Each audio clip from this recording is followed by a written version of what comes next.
Professor Karnad, first and foremost, criticality has been achieved. But for a lay viewer out there, sir, what actually changes for India at this moment in real operational terms? India's three-stage program, it's been discussed for decades. Help break that down for the lay viewer out there as well. Where exactly does this new reactor place us in the roadmap in today? Well, when Dr. Bhabha initiated the plan in 1955, the three-stage plan, the first stage was supposed to be the natural uranium-fueled, heavy water moderated reactor. And now the plan was nicely interlocked, meaning the product that came out of the first stage would be the feedstock for the second stage, which was a fast breeder reactor, and that in turn would produce the feedstock for the third thorium reactor stage. It was beautifully done. And when you say thorium, India is one of the largest, has one of the largest reserves. The fact is, India has the largest reserves in the world. The next country that has reserves is Russia, and that's the reason why, as you initially said, it's just India and Russia that are interested in the thorium cycle, because we have the thorium reserves. No one else has it. Though others might be interested technology-wise and so on. The pity is that India has wasted so much time and so much of its wealth on not pursuing the Bhabha plan, but instead getting stuck in buying reactors from abroad and so on, as we have committed to do with the Civilian Nuclear Cooperation deal with the United States. Yeah. This is a devastating thing for the indigenous plan and for the Bhabha plan in particular, because what's the problem? The problem is money.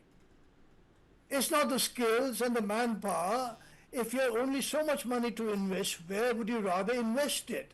Would you not invest it in the Bhabha plan that is based on indigenous reserves, rather than buying light water reactors from America and France and Russia, which is what we have done? So we have wasted our monies, and we are nowhere near self-sufficiency that Dr. Bhabha envisaged for us.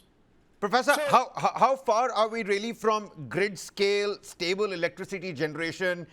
What are some of the next, technological and technical milestones before we talk about full-scale commercialization? Do throw some light on that as well. You spoke about thorium advantage when it comes to India and Russia. Yes, absolutely.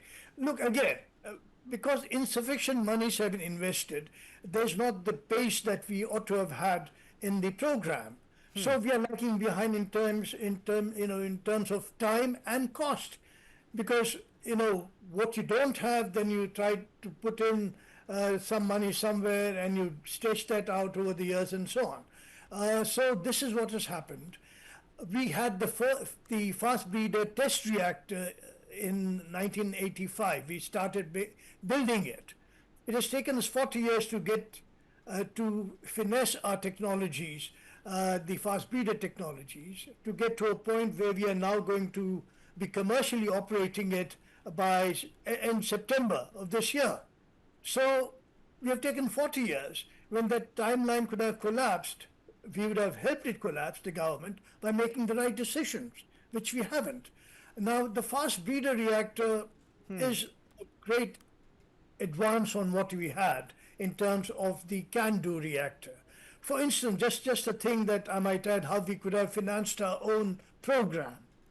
When we bought the NXR reactor from Canada and then developed it as a can-do reactor, it could have been the workhorse. It is still the workhorse of our nuclear energy program, right? How could we have used it to finance our rest of the program? By exporting it.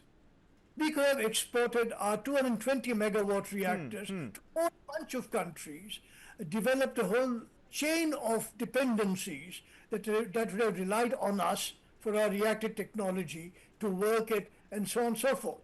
See, that would have generated enormous amounts of revenue for the program, which we haven't done. Yep. So this is the real thing, that we lack foresight.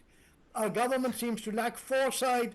our nuclear energy program after Dr. Bhabha. Unfortunately, we haven't had the visionaries and great strategic visionaries of the kind that Bhabha was. But he was unique. He was sui generis. Yep. Those who have followed our virtual pygmies, really. I can't imagine anybody matching up to Dr. Bhabha, and that has been our, shall we say, our great deficit. The All right. country's.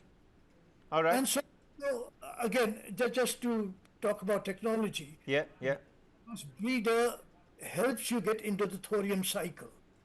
We are one of the 3 countries really that has mastered all the 3 fuel cycles: uranium, plutonium, and thorium.